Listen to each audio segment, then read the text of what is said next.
Hello guys, very good evening everyone. So ये हमारा next session है। करंट अफेयर के कुछ इंपॉर्टेंट एक दो टॉपिक हम देखेंगे।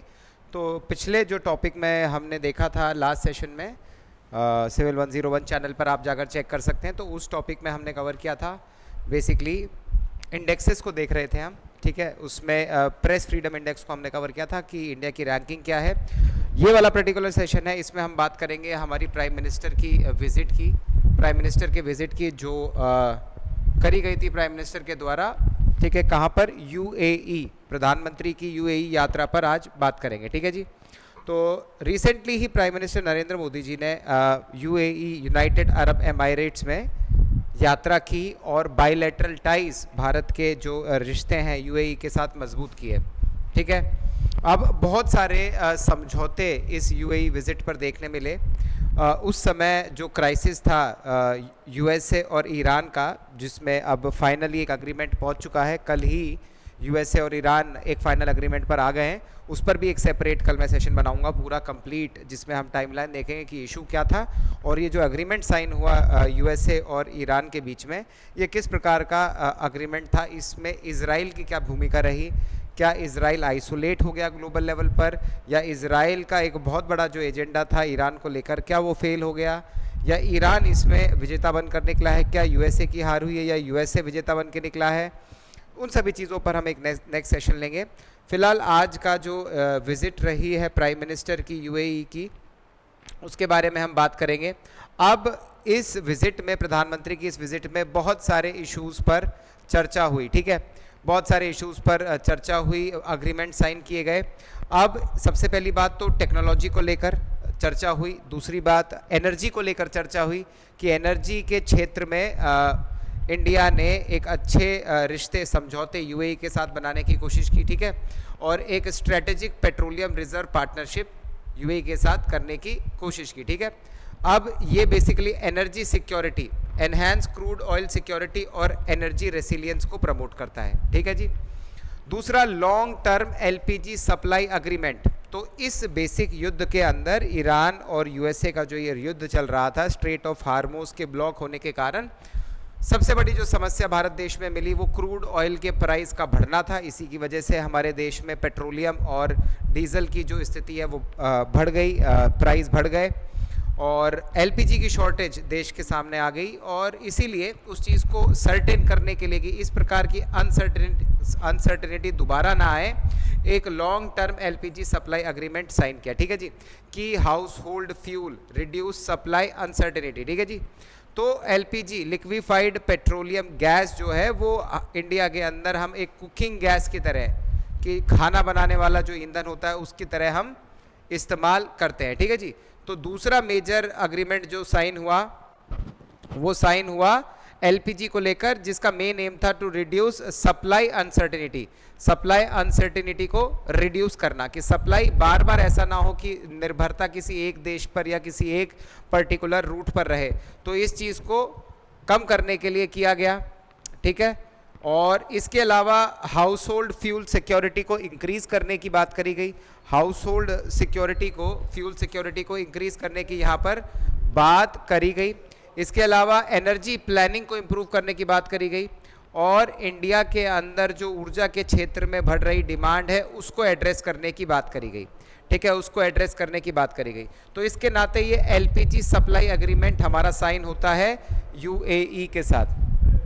तीसरी जो मेजर चीज़ रही वो रही कि India UAE strategic defence partnership, ठीक है। रक्षा क्षेत्र में, रक्षा समझौते में हमने यूएई के साथ बहुत सारे अग्रीमेंट्स को साइन किया, ठीक है।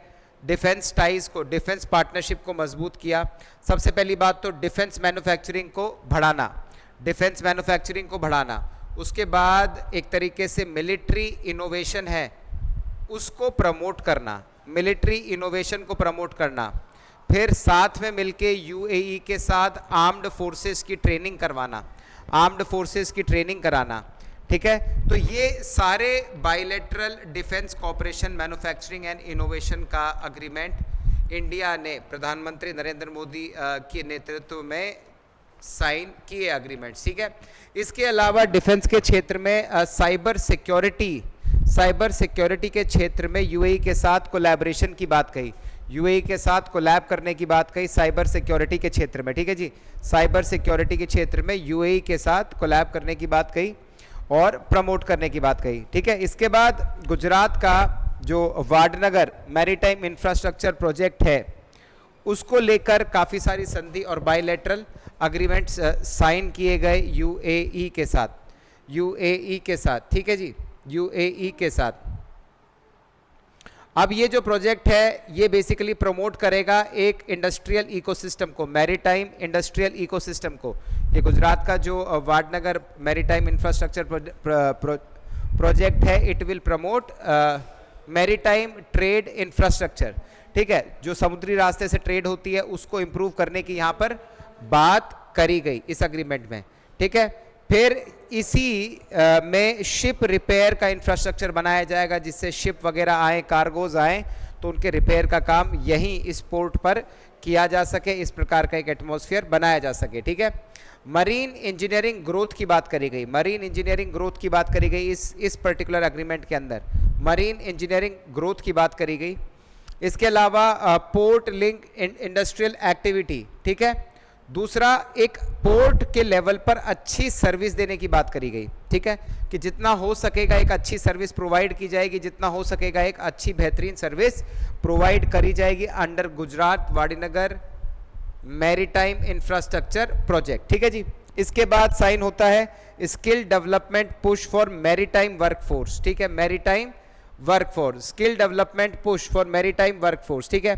तो जो शिप बिल्डिंग प्रोफेशनल्स हैं उनके लिए और फैसिलिटी दी जाएगी, ठीक है। तो जो वर्कफोर्स है बेसिकली पोर्ट्स पर काम करती हैं, मरीन ट्रांसपोर्ट के अंदर काम करती है, उनको उन प्रोफेशनल्स को और डेवलप किया जाएगा। शिप रिपेयर स्पेशलिस्ट हैं वो और ज़्यादा यहाँ पर रखे जाएंगे जिससे कि शिप के अंदर जो भी लॉन्ग टर्म जर्नी के बाद रिपेयरेंस का काम है वो यहाँ पर बड़ी आसानी से किया जा सके और अच्छी सर्विस मिल सके, ठीक है।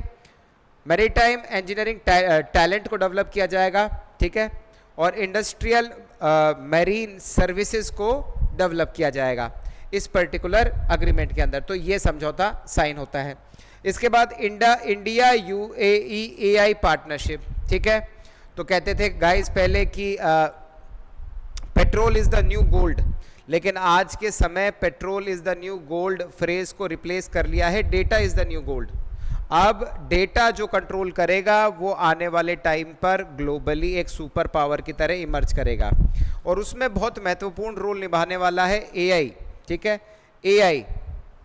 तो यहाँ पर हमने यूएई के साथ पार्टनरशिप करी, ठीक है, एआई के क्षेत्र में, आर्टिफिशियल इंटेलिजेंस के क्षेत्र में, साथ ही साथ क्लाउड कंप्यूटिंग है उस मुद्दे पर भी हमने एआई के यूएई के साथ अलग अलग अग्रीमेंट साइन किए उस क्षेत्र में भी। इसके अलावा 8 एक्साफ्लॉप सुपर कंप्यूटर क्लस्टर, ठीक है, बनाया जाएगा किस चीज़ के लिए? एडवांस कंप्यूटिंग इनोवेशन की डायरेक्शन में, एडवांस इनोवेशन कंप्यूटर के डायरेक्शन में, ठीक है जी।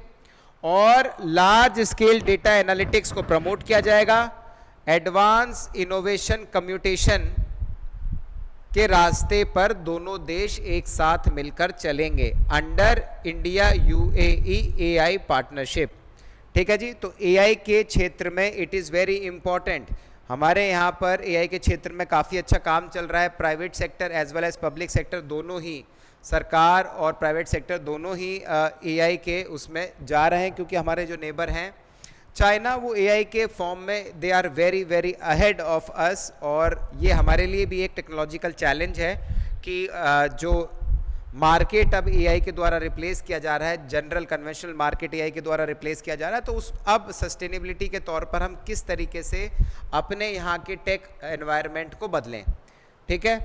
इसके अलावा यूएई ने कमिट किया है कि 5 बिलियन का इन्वेस्टमेंट होगा इंडिया के अंदर, ठीक है, 5 बिलियन का इन्वेस्टमेंट इंडिया के अंदर किया जाएगा। किस किस सेक्टर में? इंफ्रास्ट्रक्चर में, ठीक है, भारत के अंदर बुनियादी ढांचे को डेवलप किया जाएगा, भारत के अंदर बुनियादी ढांचे को डेवलप किया जाएगा। इसके अलावा ट्रांसपोर्ट, लॉजिस्टिक और अर्बन डेवलपमेंट इन एरियाज़ के अंदर यूएई इंडिया में इन्वेस्ट करने वाला है। ठीक है, तो ओवरऑल मैं बात करता हूं तो ये बड़ा ही पॉजिटिव विजिट रही प्राइम मिनिस्टर की in UAE. Since we are searching the alternate markets, हम ऑल्टरनेट मार्केट सर्च कर रहे हैं ताकि हमें रिलेटिवली जो लॉसेस हुए हैं टेरिफ्स की वजह से यूएसए में, तो उनको हम रिकवर कर पाएँ और बेहतर डील हम साइन कर पाएँ। क्योंकि अभी आज ही के आप इंडियन एक्सप्रेस के न्यूज़पेपर में देखेंगे तो बहुत ही जल्दी इंडिया और यूरोपियन यूनियन भी एक ट्रेड डील साइन करने वाले हैं। इंडिया और जो यूके है, यूनाइटेड किंगडम है, उनकी ट्रेड डील इम्प्लीमेंट होना शुरू हो जाएगी अब 26 जून से, तो उसका भी बहुत अच्छा इम्पैक्ट पड़ने वाला है। तो एक तरीके से जो आत्मनिर्भर भारत का सपना देखा गया था, उस सपने को पूरा ऑल्टरनेट मार्केट्स ढूंढकर किया जा रहा है। ठीक है, तो ओवरऑल इम्पैक्ट रहा कि इंडिया के रिश्ते यूएई के साथ मजबूत हुए इस विजिट के बाद। ठीक है, एआई के क्षेत्र में इकोनॉमिकल बूस्ट और इन्वेस्टमेंट के क्षेत्र में प्रॉमिस किया गया यूएई के द्वारा कि इंडिया एक ग्रोइंग नेशन है और एक अच्छा ग्रोइंग मार्केट भी है, तो उसे और बेहतर तरीके से इंडिया के साथ रिश्ते डिप्लोमेटिकली, पॉलिटिकली और इकोनॉमिकली मजबूत किया जाएगा। ठीक है, तो गाइज इसी प्रकार के डेली सेशंस के लिए आप सिविल 101 ज्वाइन कर सकते हैं, सब्सक्राइब कर सकते हैं। अब मैं कुछ बैचेस के रिगार्डिंग अनाउंसमेंट कर देता हूं। आप में से जो भी इंटरेस्टेड हो, यू कैन एनरोल योरसेल्फ। ठीक है, अगर आप प्रिपेयर करना चाहते हैं एग्ज़ाम के लिए तो कोड यूज़ कर सकते हैं GS005 और अपनी प्रिपरेशन को बड़े अच्छे तरीके से कर सकते हैं। 7499 में आपको 24 मंथ्स का सब्सक्रिप्शन मिल जाएगा। 6499 में 6499 में आपको 12 मंथ्स का सब्सक्रिप्शन मिल जाएगा और 4999 में 6 मंथ्स का सब्सक्रिप्शन मिल जाएगा। कोड यूज़ कर लेना है GS005। गाइज आप सिविल इंजीनियरिंग वाले बच्चे OSSC जो भी उड़ीसा के लिए प्रिपेयर करना चाह रहे हैं वो 3999 में ज्वाइन कर सकते हैं। कोड यूज़ कर लीजिएगा GS005 और ज्वाइन कर लीजिएगा। Guys Vijay batch practice programme आप RRBJ 2025 CBT2 सिविल इंजीनियरिंग वाले बच्चे ज्वाइन कर सकते हैं। 499 में आप बैच ले सकते हैं। कोड यूज़ कर GS005। Guys Vijay batch practice program RRBJ 2025 CBT2 electrical वाले बच्चे ऑफर प्राइस में 499 में बैच ज्वाइन कर सकते हैं। कोड यूज़ कर GS005। Vijay batch practice program RRBJ 2025 CBT2 mechanical वाले बच्चे कोड यूज़ कर सकते हैं GS005। 499 में बैच ज्वाइन कर सकते हैं। ठीक है, CIL मैनेजमेंट ट्रेनी के लिए जो भी प्रिपेयर करना चाह रहे हैं लाइट बैच ज्वाइन कर सकते हैं। सिविल इंजीनियरिंग वाले बच्चे सभी कोड यूज़ कर GS005। Guys concept to rank CTR batch आप SSC JEE CBT1 civil engineering वाले बच्चे 999 में ज्वाइन कर सकते हैं।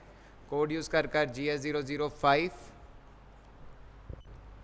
Concept to rank batch CTR batch आप राजस्थान JEE सिविल इंजीनियरिंग के लिए प्रिपेयर करना चाह रहे हैं तो 999 में ज्वाइन कर सकते हैं। कोड यूज़ कर GS005।